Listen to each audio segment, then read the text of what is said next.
Avec l'arrivée des Européens en vagues successives et régulières, dès le début du XVIe siècle, l'Afrique entra dans une phase la plus désastreuse de son histoire.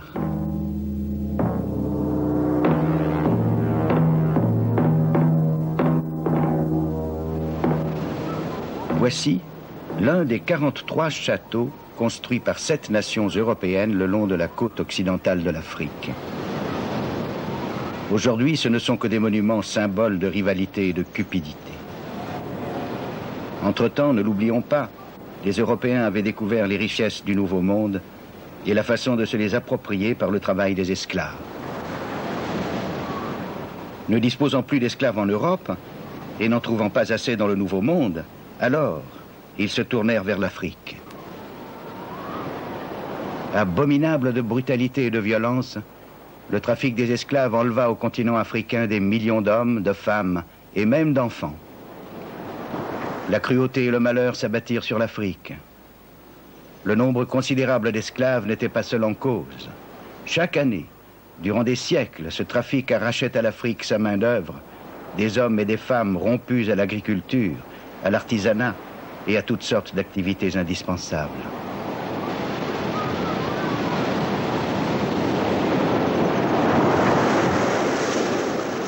Aujourd'hui et depuis longtemps, les grands rouleaux de l'océan Atlantique ont cessé d'être une menace. Et les ancêtres de ces jeunes ont eu bien de la chance. Pour des millions d'Africains, 15 millions peut-être, ces vagues, c'était la dernière vision de leur patrie africaine. Les capitaines remplissaient plus ou moins les cales de leurs navires, leur but était identique, augmenter leurs bénéfices en débarquant le plus grand nombre possible d'esclaves vivant dans le Nouveau Monde.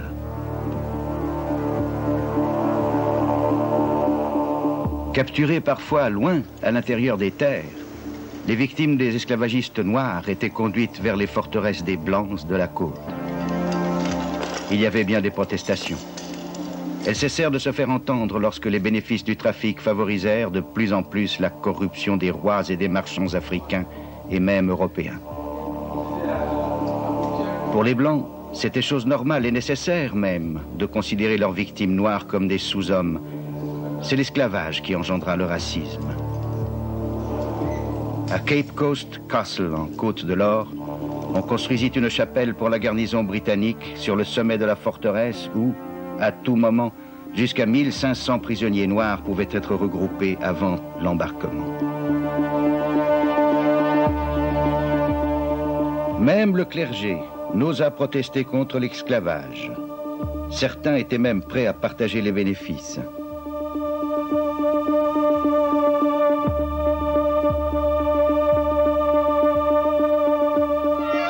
Alors qu'au début du XIXe siècle, le trafic des esclaves de la côte occidentale de l'Afrique était enfin sur le déclin, un autre trafic, non moins cruel, se développait rapidement sur la côte orientale.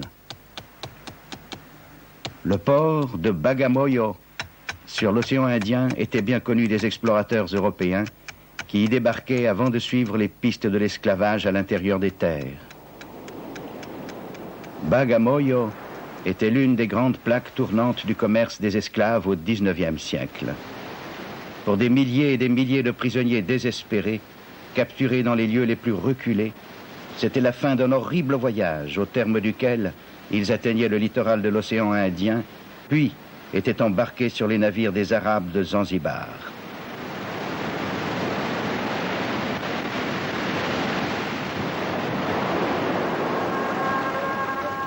Pendant des siècles, lorsque l'Afrique occidentale fournissait suffisamment de main-d'œuvre aux planteurs du Nouveau Monde, le trafic des esclaves sur la côte est de l'Afrique était très réduit, voire inexistant. Le Moyen-Orient, l'Inde et la Chine recherchaient surtout des esclaves pour les besoins domestiques ou militaires. Sauf en Irak, pendant une brève période, il n'y avait pas de culture utilisant les esclaves en Orient.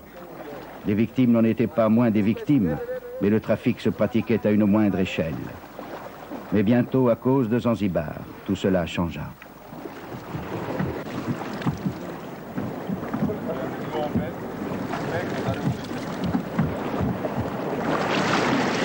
Au large de la côte orientale de l'Afrique, l'île de Zanzibar était connue comme un centre du commerce de l'ivoire de l'océan Indien.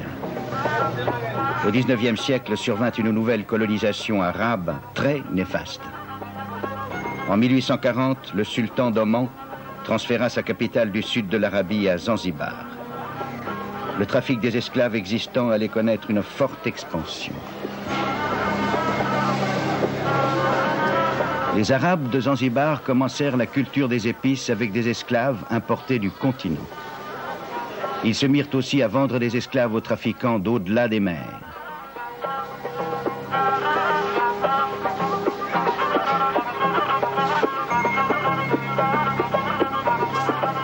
De ce fait, cette véritable calamité qu'est l'esclavagisme gagna à l'intérieur du continent.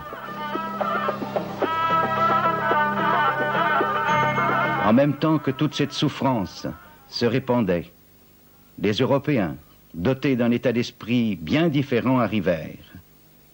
Ils voulaient percer les mystères géographiques du continent. D'autres générations plus tard s'intéresseraient au pôle Nord, au pôle Sud ou de nos jours à la Lune. Mais pour Mungo Park, Livingstone, Burton et tant d'autres, les lacs et les rivières légendaires de l'Afrique lançaient un irrésistible appel. Ils n'avaient aucune intention belliqueuse. Leurs fusils, c'était pour chasser ou pour se défendre. Ces hommes n'étaient pas responsables du fait que les routes qu'ils ouvraient serviraient bientôt, bien trop tôt hélas, à d'autres hommes dont les intentions étaient bien différentes, et qu'elles conduiraient en l'espace d'une génération à une transformation totale du continent africain. Ce qui étonne chez ces hommes remarquables, c'est qu'à de rares exceptions, ils étaient beaucoup plus intéressés par l'or et l'ivoire, par les terres à conquérir, que par l'homme africain. David Livingstone fut la grande exception. Pour les habitants de l'Afrique centrale, il fut sûrement le plus aimé des Européens ayant foulé leur sol. Missionnaire devenu explorateur, Livingstone remonta le Zambèze de sa source jusqu'à l'océan Indien. Il espérait que si le fleuve s'avérait navigable, c'est toute l'Afrique centrale qui pourrait alors s'ouvrir aux bienfaits de l'Évangile. En 1855, il est le premier homme blanc à contempler les chutes Victoria sur le Zambèze, très vite considéré comme l'une des merveilles naturelles du monde.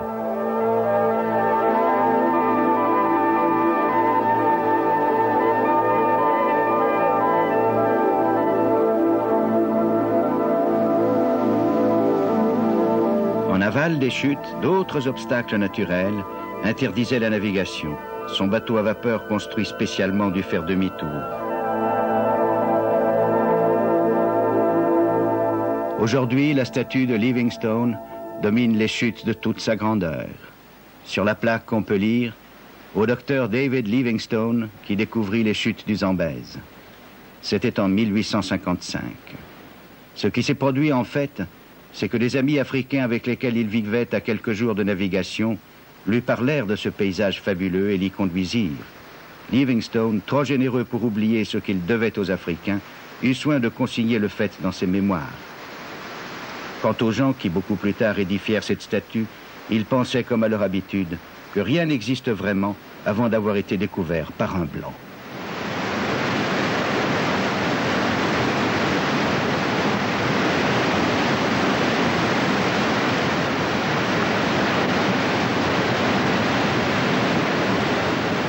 À Londres, les missionnaires ne furent guère impressionnés par les descriptions de ces merveilles terrestres.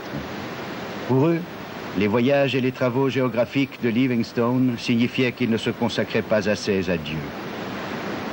À Londres, on voulait des convertis, pas des cataractes.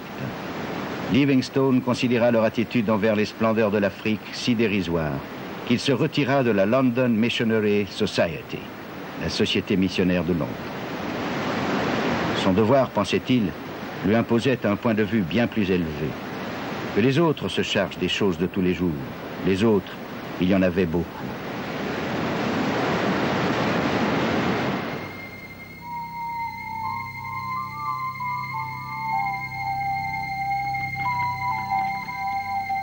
Une foule croissante d'hommes, de femmes, dévoués, arrivèrent de différents pays pour porter la bonne parole de Dieu dans ces terres païennes. La passe de Mangwe est un lieu historique sur l'itinéraire de l'homme blanc vers l'Afrique du Sud. Elle commande, au sud, le passage vers le désert du Kalahari et vers la République blanche d'Afrique du Sud.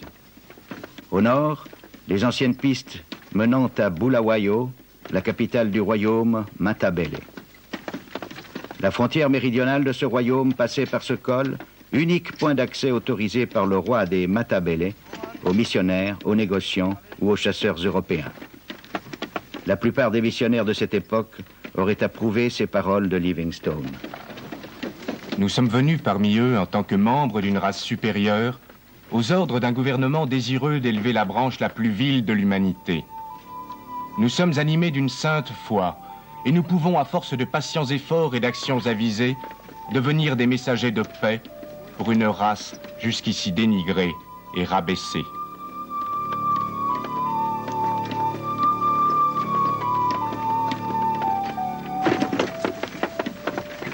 Quelques-uns pensaient différemment. Par exemple, l'évêque Tozer de l'University Mission. Lorsque nous disons que l'Angleterre ou la France sont des pays civilisés et que la plus grande partie de l'Afrique n'est pas civilisée, qu'est-ce que cela signifie?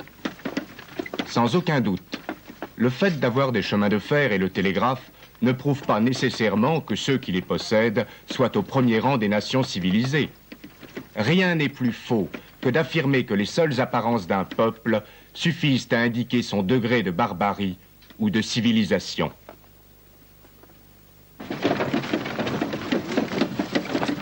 Néanmoins, la plupart des missionnaires pensaient être les seuls à pouvoir sortir les Africains de leur médiocrité spirituelle. Ils affrontèrent bien des périls. Non qu'ils fussent précipités vivants dans une marmite d'eau bouillante, cela n'arriva jamais, mais ils succombèrent à des fièvres incurables et mortelles. En une seule année, ce fut le cas de 6 des 9 missions de Makololo, fondées par Livingstone. Peu de Noirs voulaient spontanément être convertis. Il fallait donc le leur demander. La force se justifie-t-elle pour sauver une âme? La flagellation était en usage dans certaines missions, dans d'autres, cette méthode était désapprouvée. S'il est admis qu'une expédition ne peut être menée à bien sans que son chef ne commette jour après jour des actes de violence, alors il eût mieux valu que ces expéditions missionnaires ne fussent pas entreprises. Si les missions ne peuvent fonctionner qu'avec des méthodes qu'aucun défenseur de la mission n'oserait expliquer en détail, alors il eût mieux valu que ces missions ne fussent pas entreprises.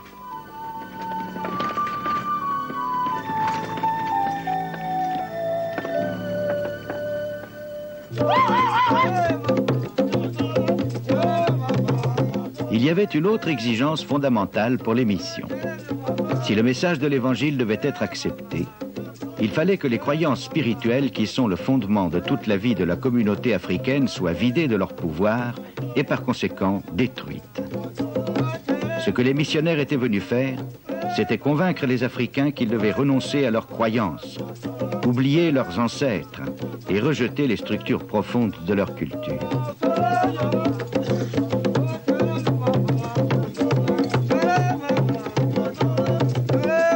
Ce film de propagande missionnaire, tourné dans les années 60, le montre très clairement.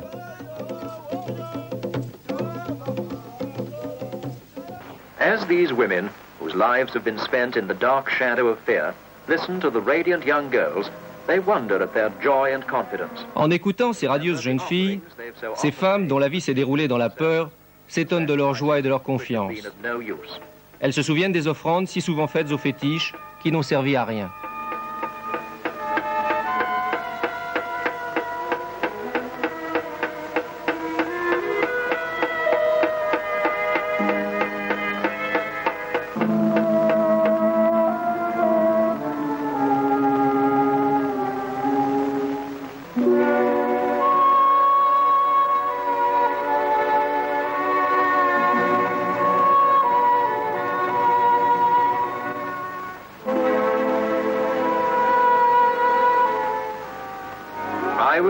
Je vous parlerai de Dieu qui, lui, ne nous demande pas de sacrifice.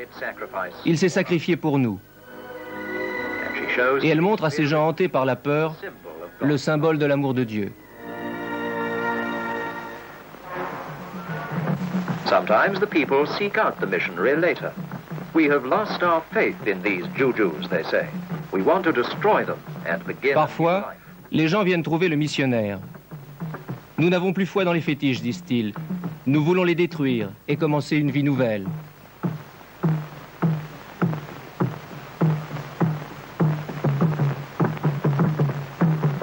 Some rejoice.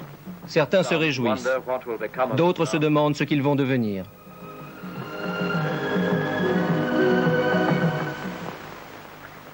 Finally comes the great day when they gather for the Le baptism. grand jour du baptême arrive. Students from the trade Des étudiants des collèges, colleges, girls from the des jeunes filles de primary l'école schools, primaire, men and des women. hommes et des femmes. One by one, they go down into the waters of Ils baptism. plongent l'un après l'autre dans les eaux du baptême.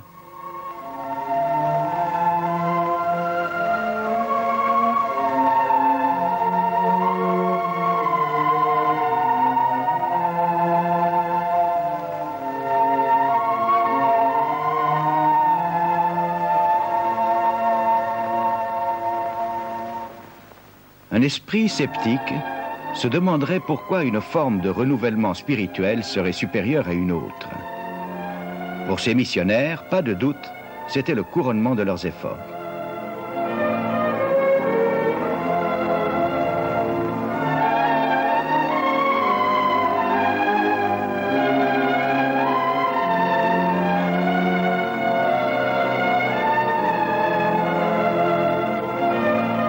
Les séminaristes, le moment venu, officieront à leur tour. Après de modestes débuts, les missions d'Afrique centrale ont pu, à juste titre, se vanter d'un grand succès. Le christianisme était largement accueilli. Les missions ont été considérées comme la porte ouverte sur un plus vaste monde, notamment par l'éducation qu'elles dispensaient.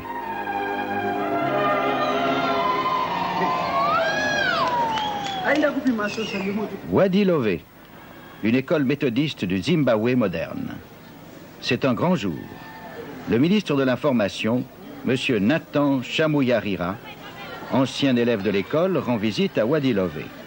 Cet événement met en évidence les fondements et les contradictions de l'histoire récente. M. Chamuyarira s'exprime au nom d'un gouvernement dont les idées radicales sont probablement en désaccord avec le conservatisme de l'Église. Cependant, c'est ici qu'il a été instruit et élevé dans la religion des colons blancs, dont le mépris pour les Africains était plus fort que leur engagement chrétien de fraternité.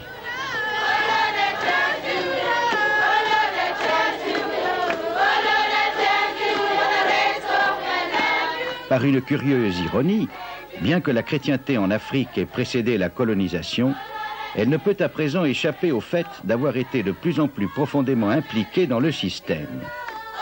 Les dirigeants étrangers ont beau être partis, le fond africain, lui, demeure.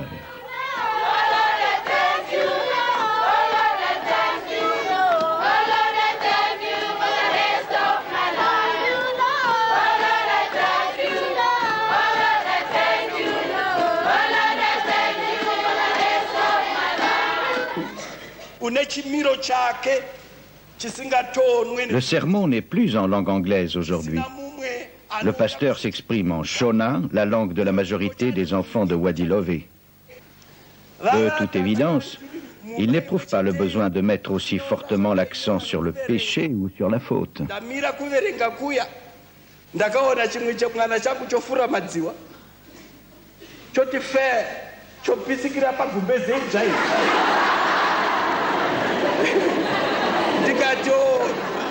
Dans quelle mesure l'enseignement des missionnaires faisait-il partie de l'instruction coloniale? Missionary teaching was really part of colonial teaching. Well, the whole missionary enterprise here was part Eh bien, toute l'action des missionnaires ici of colonization. faisait intégralement partie de la colonisation. Came to this country with Les it, missionnaires arrivaient en même temps que les colons. and one particular missionary Ils venaient du sud de l'Afrique. L'un d'entre eux, le révérend Jackson, servit d'interprète au moment de l'accord trompeur passé avec le roi Lobengula à l'époque de la colonisation. relationship between the administrators, the soldiers, and the miners. Ces rapports entre l'Église et les administrateurs, les soldats et les mineurs, entre la Bible et les fusils, si l'on peut dire, se sont poursuivis pendant toute la période coloniale. Missionary enterprise did also Cependant, les missionnaires aggravèrent les contradictions à l'intérieur de la société coloniale. D'un côté, ils prêchaient l'égalité, alors qu'eux-mêmes pratiquaient la discrimination dans une société coloniale profondément raciste. Ils faisaient partie de l'avènement du racisme. Ils ont participé à l'avènement du racisme. Par ailleurs, ils dispensaient leur enseignement pour former des travailleurs alphabétisés pour les usines, pour les mines et les fermes des colons.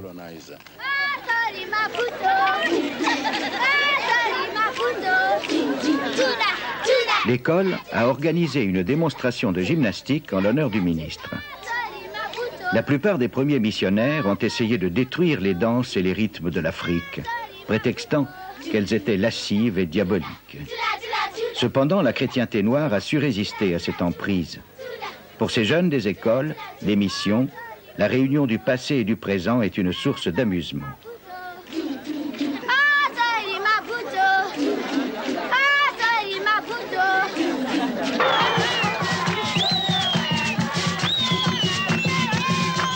Dans un autre endroit de l'école, la vieille Afrique revit.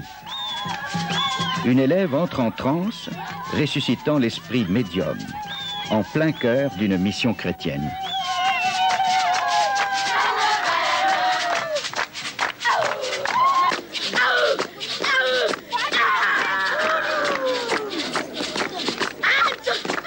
Encouragée par ses camarades, elle reprend un ancien rituel de la croyance Shona. Beaucoup d'Africains croient toujours que ceci est le moyen qu'utilisent les ancêtres pour communiquer avec les vivants.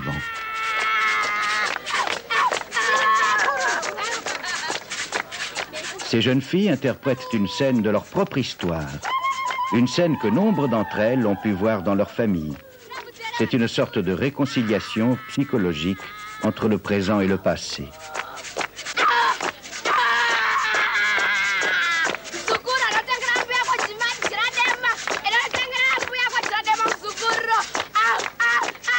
Comment mesurer les conséquences de l'action missionnaire du point de vue des Africains confrontés aux réalités de ce monde?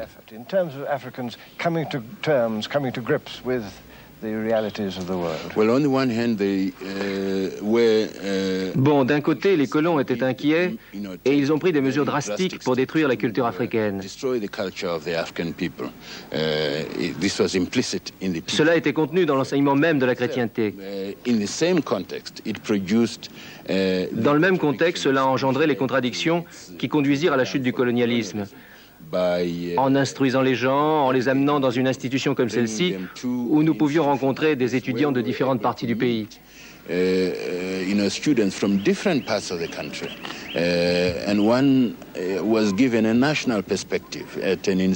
Dans une institution comme celle-ci, on vous donnait un avenir national. Et il était possible, en partant, d'organiser sa vie à un niveau national.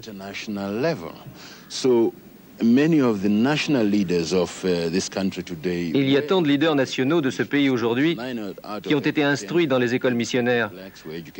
9 Noirs instruits sur 10 l'ont été dans les missions. Le camarade Robert Mugabe, le premier des premiers ministres zimbabwéens indépendants, a été élevé, éduqué à Kutaman, école d'une mission catholique romaine. De même, bien des leaders de l'actuel gouvernement du Zimbabwe ont été formés dans diverses écoles missionnaires du pays. Cela a donc provoqué les contradictions de la société coloniale.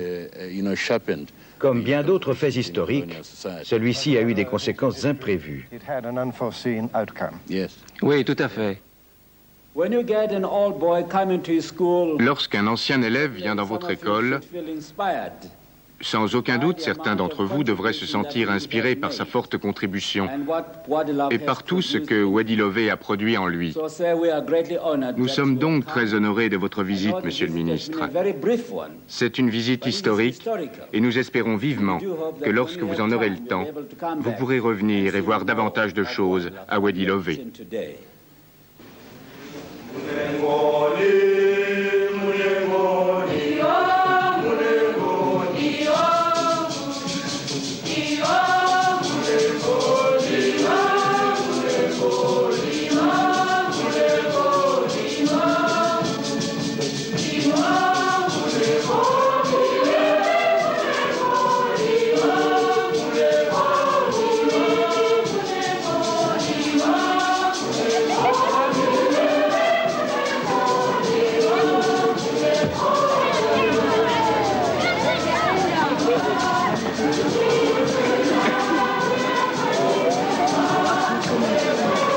Le ministre est acclamé comme un héros en raison du rôle qu'il a joué dans la lutte pour l'indépendance du Zimbabwe.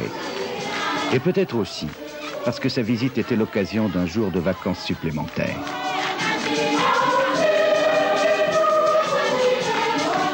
À la vue d'une telle scène, il est difficile de nier que la venue du christianisme en Afrique noire a finalement apporté beaucoup de bienfaits. Ces enfants du Zimbabwe ont devant eux des possibilités et des libertés que leurs parents n'ont pas eues. Toutefois, ce fut chèrement payé. Une grande partie de la valeur de la culture africaine a été déformée ou enfouie sous les certitudes intolérantes d'une culture étrangère. En définitive, qui sait si les bienfaits matériels de l'œuvre missionnaire ne seront pas plus durables que les bienfaits spirituels? Car ils ont apporté non seulement l'éducation à l'européenne, mais aussi la médecine européenne. Livingstone lui-même était médecin. La pratique médicale actuelle s'intéresse enfin à certains aspects de la médecine africaine traditionnelle qui ont fait leurs preuves. Mais il n'empêche que la nécessité d'une médecine scientifique en Afrique, particulièrement en matière d'hygiène et d'accouchement, était urgente et incontestable.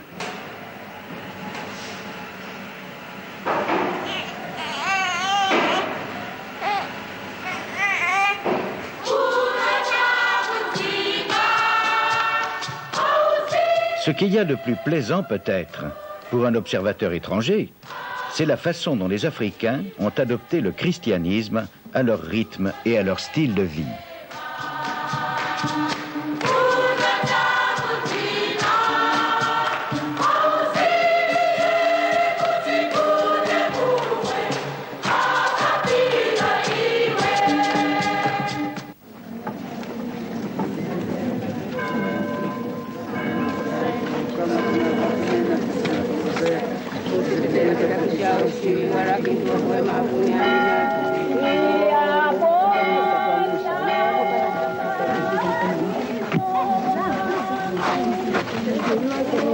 Bagamoyo était un point de départ pour les missionnaires et les explorateurs. Mais pour David Livingstone, Bagamoyo, ce fut la fin du voyage. C'est la première des missions catholiques en Afrique orientale. C'est ici que Susie et Chuma ont enterré leur ami David Livingstone, sa dernière demeure sur le continent africain. Pendant les derniers mois de sa vie, Livingstone a constamment été entouré par ses deux dévoués compagnons, Susie et Chuma.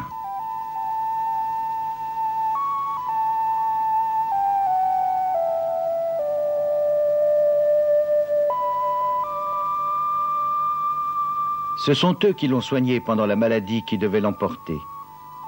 Après sa mort, en 1873, ils ont entrepris ce long périple africain de plus de 2000 kilomètres pour ramener son corps sur la côte. Pour cet acte plus que chrétien, ils furent désapprouvés sans explication et brutalement congédiés. Plus tard, fort heureusement, ses compagnons fidèles ont été traités moins grossièrement. Il faut bien dire cependant que Livingstone lui-même avait sa responsabilité dans cette attitude. Rappelez-vous ces paroles. Nous sommes venus parmi eux en tant que membres d'une race supérieure pour élever la branche la plus vile de l'humanité. C'était un homme de son époque, bien sûr, et de telles attitudes étaient fréquentes. Mais il affirmait aussi, et ceci n'était pas courant du tout, qu'on pouvait faire des Noirs les égaux des Blancs grâce à deux bienfaits de l'Europe, la chrétienté et le commerce. Voilà ce qu'il croyait, et il le croyait encore lorsqu'il mourut. Mais qu'aurait-il pensé s'il avait pu voir les conséquences de ces deux bienfaits de l'Europe ?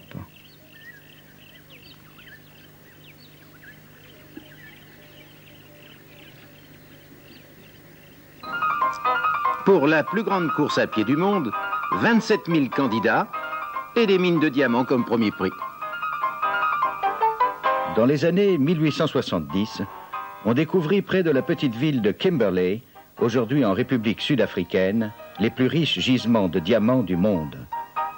Les Européens, à l'affût de profits rapidement et facilement réalisés, se ruèrent sur place. Cecil Rhodes, jeune Anglais arrivé en Afrique du Sud à l'âge de 17 ans, se trouvait parmi eux. Malgré son jeune âge, Rhodes comprit très vite que le chemin de la fortune passait par celui du pouvoir. C'est en contrôlant l'industrie du diamant qu'il y parvint.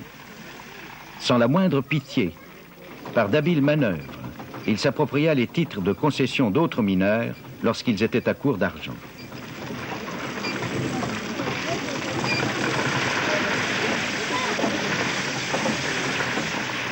Rhodes voyait là la possibilité pour lui de devenir le roi du diamant. Son royaume allait être une Afrique où l'anglais, l'homme anglais, régnerait en maître. Il écrivit. Imaginez seulement ces lieux, actuellement habités par les représentants les plus méprisables de l'humanité.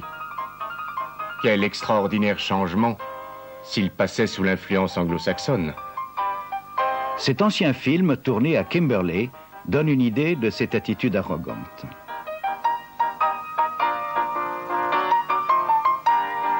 Il n'y avait pas que la richesse minière, il y avait aussi de la terre à gagner.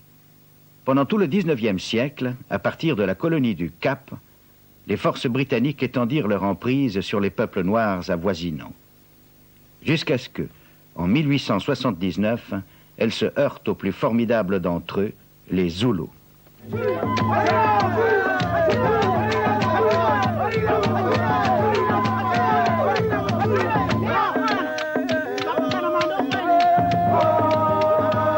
Jusqu'alors, cette conquête par les fusils s'était bien passée pour les Britanniques. Mais les Zoulous disposaient de 25 000 guerriers en armes. Leur souverain, Seth Choyo, voulait la paix. N'avait-il pas été couronné avec l'accord des Britanniques? Mais les Britanniques, eux, voulaient la guerre.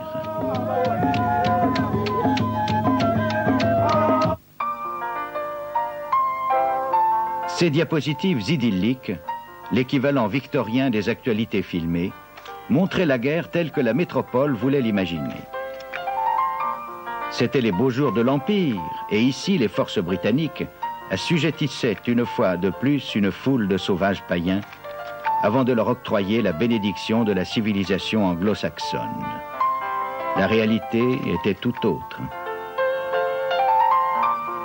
À Islandwana, les Zoulous infligèrent à l'Empire britannique la pire défaite de toute son histoire. Tandis que les Britanniques se précipitaient pour enlever le couvercle de leur caisse de munitions, ils furent littéralement submergés par les Zoulous. À la fin du jour, tandis que les Zoulous célébraient leur victoire, 800 soldats de Sa Majesté étaient étendus morts. Pas un blessé n'avait été épargné.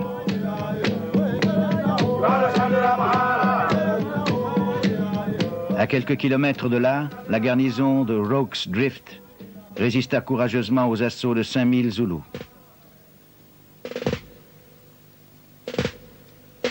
La puissance de feu de l'armement moderne joua son rôle dévastateur.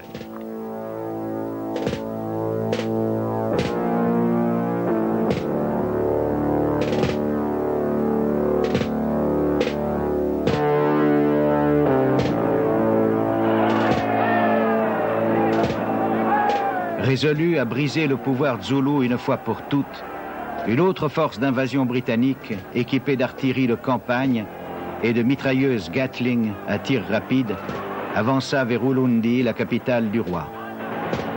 L'armée zoulou était sur place, et ce qui s'ensuivit fut plus un massacre qu'une bataille.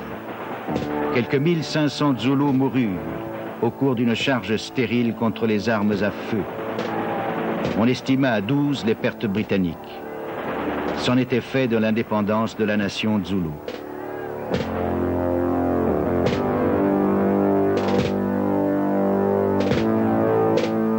Devenu milliardaire, Cecil Rhodes révélait alors son plan pour imposer la domination britannique à travers toute l'Afrique, du Caire au Cap. Sa toute première ambition se fixa sur les hautes terres situées au nord du Limpopo. Sur ce vaste plateau au climat agréable, il y avait des pâturages en abondance. Et dans le sous-sol, la promesse d'autres richesses minières, de l'or notamment. Mais Rhodes fut stoppé par un obstacle considérable. 60 ans auparavant, les Matabele, cousins des Zoulous, avaient émigré vers le nord et fondé un royaume militaire puissant dans ce pays que Rhodes voulait s'approprier au profit des colons blancs. La brousse a envahi les lieux depuis longtemps. Mais il y a 100 ans, c'est ici, dans cet endroit désertique, que se trouvait le siège du gouvernement Matabele. Le roi Lobengula n'était que le second souverain Matabele. Il devait être le dernier. Fidèles à la tradition zoulou, ces hommes vivaient la lance à la main, rançonnant leurs voisins, les Shona, leur prenant femmes et bétail. Ils estimaient que cette terre leur appartenait de droit et en titre. À présent, par une suite de tromperies, Cecil Rhodes et ses compères arrivèrent à déposséder les Matabele de leurs terres, de leur bétail et de leur liberté. Un jour, le roi Lobengula raconta une histoire à un visiteur blanc. Il lui dit: « Avez-vous jamais observé un caméléon et une mouche? Le caméléon se place derrière la mouche, puis, doucement, il avance une patte, puis une autre, et lorsqu'il est suffisamment proche, il lance sa langue et la mouche disparaît. Je suis la mouche, dit Lobengula, et vous êtes le caméléon. » Lobengula avait autorisé quelques missionnaires blancs à s'installer aux abords de l'enceinte royale.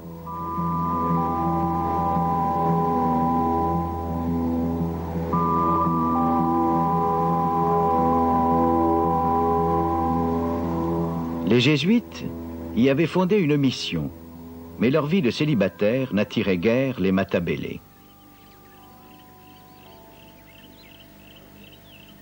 Mais d'autres missionnaires, des protestants de confessions diverses, qui apportaient avec eux les nombreux schismes de la foi chrétienne, commencèrent à avoir une certaine influence. Mais non sans malentendu, comme cet homme plus que centenaire se le rappelle. Le premier missionnaire qui arriva ici s'appelait Helm. Et lorsqu'il disait « prions », on nous disait de fermer les yeux. On se méfiait de ce qu'il pourrait nous faire, alors on regardait entre nos doigts pour voir ce qui se passait.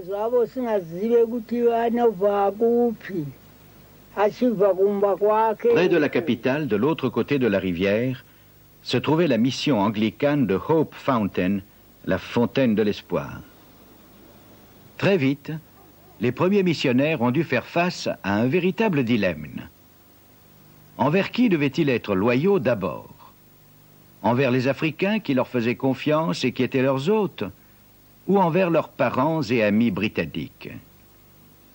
Le révérend Charles Helm, qui a vécu en ce lieu, a finalement fait son choix. Il était l'ami blanc de Lobengula qui lui accordait sa confiance, mais en secret, en même temps, il commença à travailler pour Cecil Rhodes.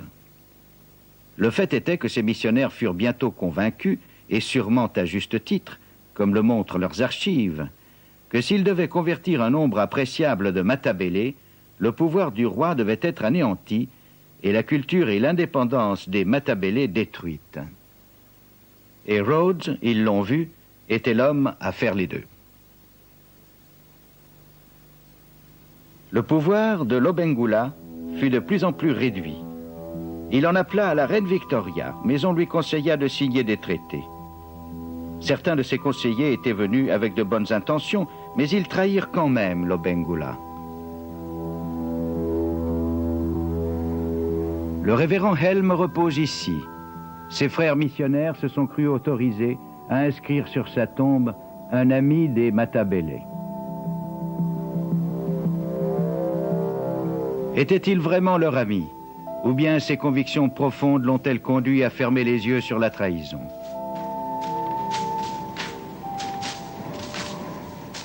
En 1890, Rhodes et ses hommes étaient prêts à marcher. Voici les scènes du film Rhodes Africa, Cecil Rhodes d'Afrique, relatant la célèbre épopée pionnière à la manière d'une glorieuse légende. Presque une justification en soi de leur droit à la terre qu'ils s'apprêtaient à confisquer. «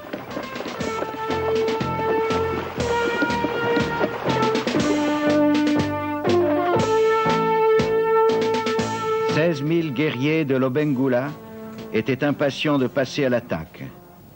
Mais craignant une défaite, Lobengula s'employa à les contenir.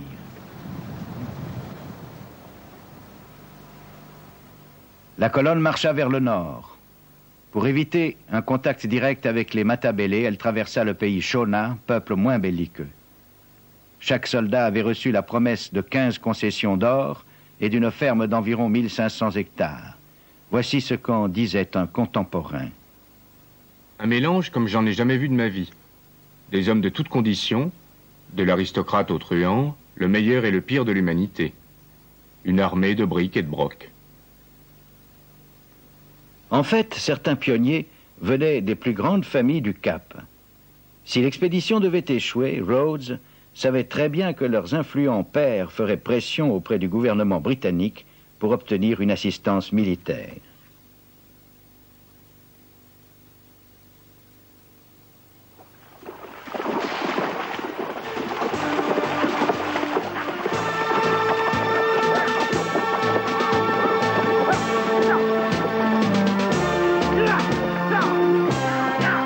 Photographié par un inconnu, le drapeau anglais Union Jack flotte pour la première fois sur Fort Salisbury. Ainsi s'accomplissait le rêve de Cecil Rhodes, cette terre sera anglaise. Cette scène allait devenir légendaire.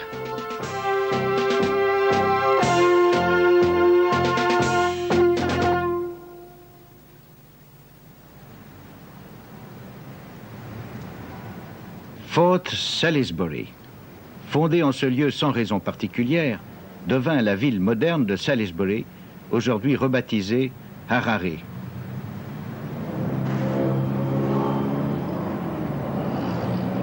Ailleurs, sur le continent, bien des villes sont nettement africaines de par leur style de vie, leur atmosphère. Ce n'est certes pas le cas ici. En l'espace de 60 ans, ils en ont fait le type même d'une ville occidentale.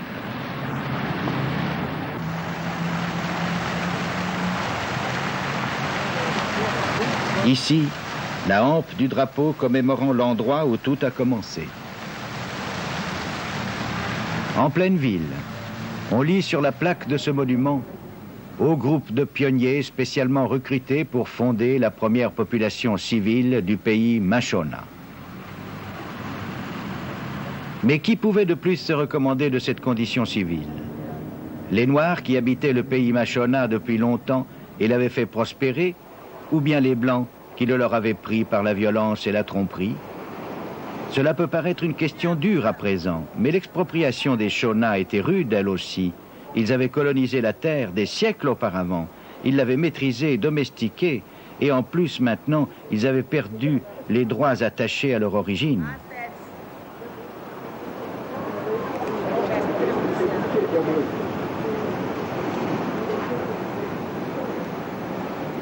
L'ami intime de Rhodes, le docteur Starr Jameson, était parmi les pionniers.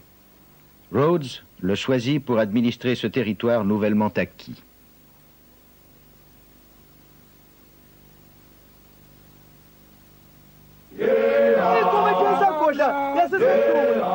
Au sud-ouest, les Matabele invaincus étaient toujours là. En 1892, Jameson décida qu'il était temps d'en finir avec eux. Il trouva facilement le prétexte. Bien qu'à présent les Shona soient censés être sous la protection des Blancs, ils étaient encore la cible des raids Matabele. Un conflit au sujet de bétail provoqua bientôt la guerre dont Jameson avait besoin.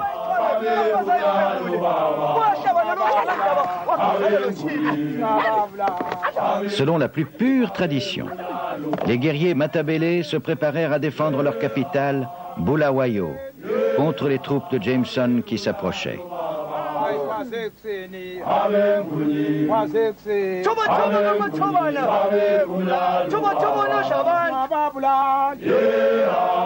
Mais qu'importe le courage des Matabele maintenant, car comme le chanta cyniquement un poète anglais, en cette heure périlleuse, advienne que pourra.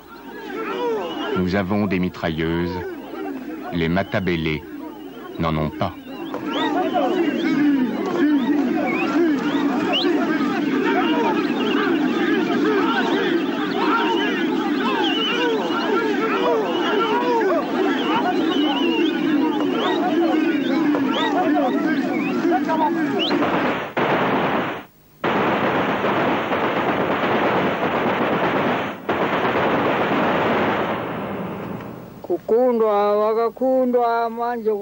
Les Européens avaient des canons et des fusils à tir rapide. Les Matabele avaient bien aussi quelques fusils, mais très peu.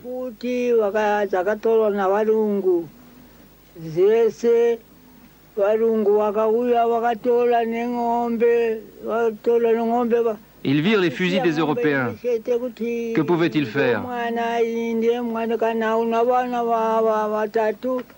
Ils n'avaient que leurs lances.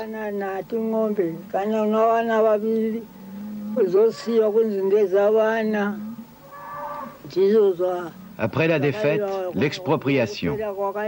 Presque toutes les terres cultivables des Matabele et la plupart des 250 000 têtes de bétail furent confisquées par la compagnie anglo-sud-africaine de Rhodes ou par des colons indépendants. Les structures de la vie Matabele furent brisées. La Société missionnaire de Londres écrivit à Rhodes pour le féliciter. En tant que missionnaires, nous avons peu de raisons d'avoir de la sympathie pour les Matabele.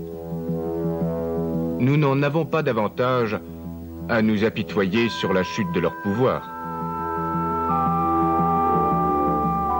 On dit que Lobengula avait déclaré à ses partisans qu'il disparaîtrait comme une aiguille dans une botte de foin, plutôt que de voir les Blancs lui toucher un seul cheveu. Il disparut effectivement, tandis que ses guerriers essayèrent en vain de trouver un nouveau foyer au nord, de l'autre côté du Zambèze.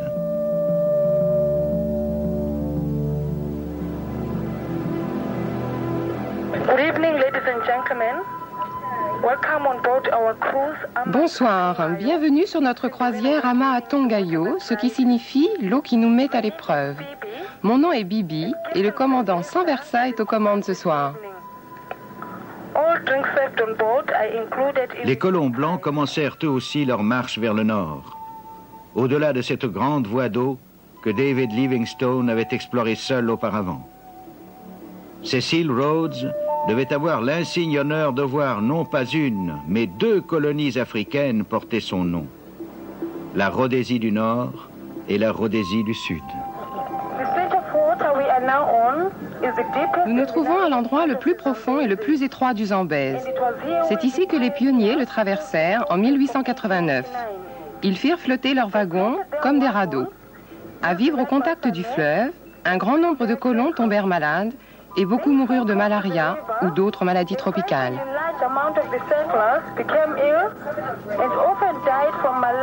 Livingstone était mort exactement 20 ans plus tôt. À présent, les voies du christianisme et du commerce étaient ouvertes. Ici, là où Livingstone avait trouvé, selon ses propres termes, une sécurité parfaite pour la vie et pour la propriété, mais où rien de tout cela n'existait plus pour les Africains. La résistance africaine existait encore. En 1896, 3 ans après, des guerriers Matabele qui avaient survécu au désastre, environ 14 000 hommes, certains armés de fusils à présent, se soulevèrent en une furieuse révolte. Ils s'abattirent sur des colonies de Blancs isolées et massacrèrent plus d'une centaine de fermiers. Pris au dépourvu, les colons dans leur ensemble se replièrent à Bulawayo, dont ils firent un camp fortifié avec leurs chariots. Ensuite, les Shona, rendus furieux par les impôts et les travaux forcés dans les fermes des Blancs, se soulevèrent à leur tour. Conduits par leurs chefs religieux, Nehanda et Kagubi, ils menèrent un combat de guérilla opiniâtre qui dura plusieurs mois. Les 2 soulèvements ne furent écrasés qu'en 1897.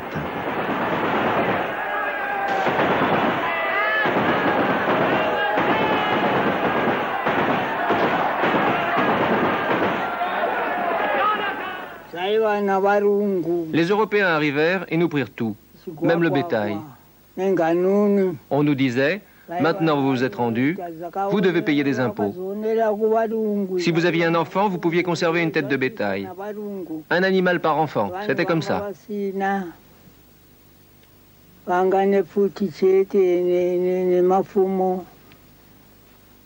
Les colons avaient subi de lourdes pertes pendant la bataille. Ils n'étaient pas enclins à la pitié.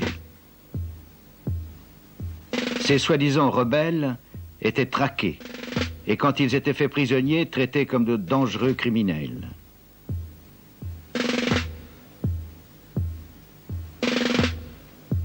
Enchaînés les uns aux autres, ils étaient traduits devant des tribunaux expéditifs et souvent pendus au premier arbre venu.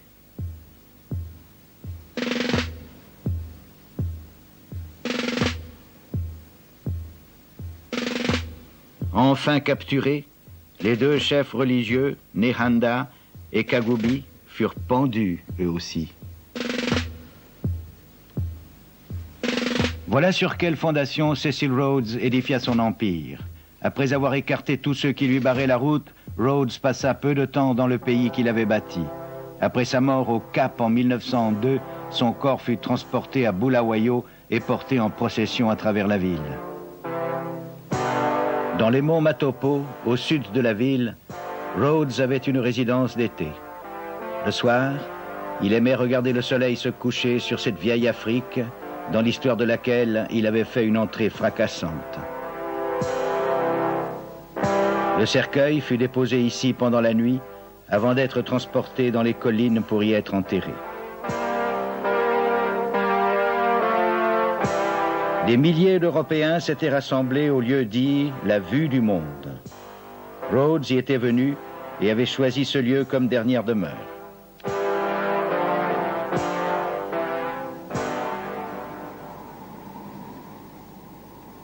Ainsi, Rhodes fut-il enterré au cœur du pays qu'il avait conquis. Mais faut-il considérer ce monument comme l'acte final de prise de possession ou comme une dernière insulte au peuple qu'il avait dépossédé?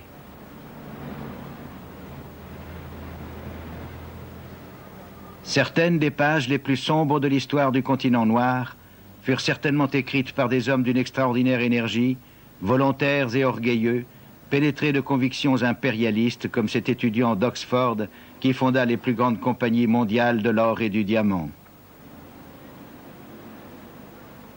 Rhodes a suscité des jugements contradictoires. Pour le monde de la richesse, il fut et il est le puissant bâtisseur d'empire, le millionnaire bienfaiteur, le héros de l'argent.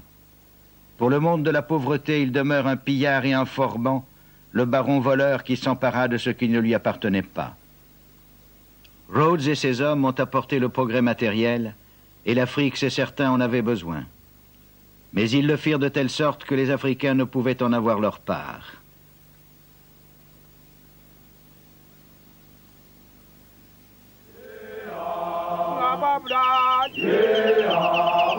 Ils ont privé les Africains de leur liberté, cette liberté fondamentale qui permet à l'humanité d'aller de l'avant et de se développer.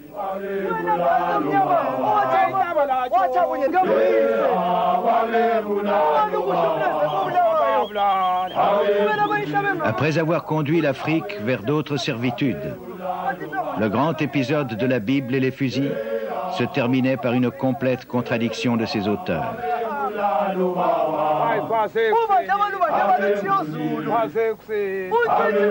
Plus que jamais, les principes et les rêves généreux d'hommes tels que Livingstone allaient être reniés, voire réduits à néant dans un proche avenir.